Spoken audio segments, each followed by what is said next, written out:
যেহেতু হয়ে গেছে, আসলে প্ল্যান করে তো বেবি হয় না, বেবিটা হয়ে গেছে। ওকে। ছবি নিজেই যখন কথা বলে আর যার সন্তান সে যদি নিজ মুখেই স্বীকার করে তাহলে তো অবিশ্বাসের কোনো প্রশ্নই ওঠে না, কি গাইস, ঠিক তো?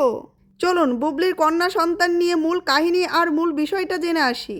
শাকিব খান আর শবনম বুবলির আলোচিত একটা ছবি এখন নেট পাড়ার আলোচনার শীর্ষে। কন্যা সন্তানের আগমনে যুক্তরাষ্ট্রে যে বুবলির হাতে কেক খেলেন সুপারস্টার শাকিব খান, স্বীকৃতি নিয়ে এতদিন যে গুঞ্জন ডালপালা মেরেছিল, এই একটি ছবি যেন সবকিছুকেই এক মুহূর্তে পরিষ্কার করে দিল। স্ত্রী সন্তানদের কাছে পৌঁছানো মাত্রই বুবলির সেই মিষ্টি মুখ করা মুহূর্তকে ঘিরে এখন যত আলোচনা সমালোচনা। কিন্তু সত্যি কি ঘটেছে এমন কিছু?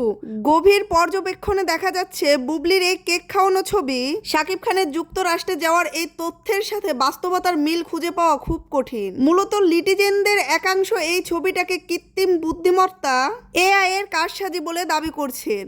আবার বিভিন্ন গণমাধ্যম থেকে জানা যাচ্ছে শাকিব খান নিজেই তার মেয়েকে স্বীকৃতি দিয়ে কাছে টেনে নিয়েছে। সে তার পার্সোনাল ব্যাপার গোপন রাখতে ভালোবাসে, সে তার পার্সোনাল বিষয় মিডিয়াকে কখনো জানাতে চায় না। এখন প্রশ্ন থেকেই যায়, ছবিটা যদি এআই হয় তাহলে এর পিছনের সত্যটা কি?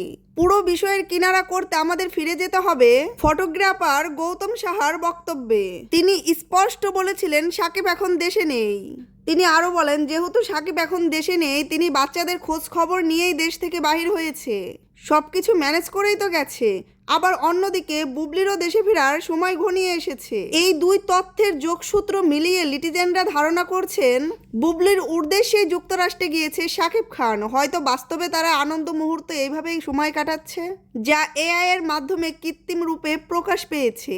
ছবিটা এআই হলেও তাদের পূরণ মিলনের বার্তাটা যে পুরোপুরি সত্য তাতে কোনো সন্দেহ নেই। ছবিটি এআই হলেও শাকিব বুবলি ঠিক এইভাবে যে মধুর সময় কাটাচ্ছে এটা পুরোপুরি নিশ্চিত হওয়া যায়, কেননা কন্যা সন্তানের বাবা যে শাকিব খান সেটা স্পষ্টভাবে জানিয়ে দিয়েছেন বুবলি। সুতরাং বাস্তবতা এটাই বলছে, শাকিব খান পার্সোনাল লাইফ কখনো শেয়ার করতে চায় না, কিন্তু তার সন্তানদের ভালোবাসায় সে কখনো কৃপণতা করেন না। তো গাইস, আপনাদের কি মতামত? ভিডিওটা ভালো লাগলে লাইক দিয়ে চ্যানেলটা সাবস্ক্রাইব করে দিবেন।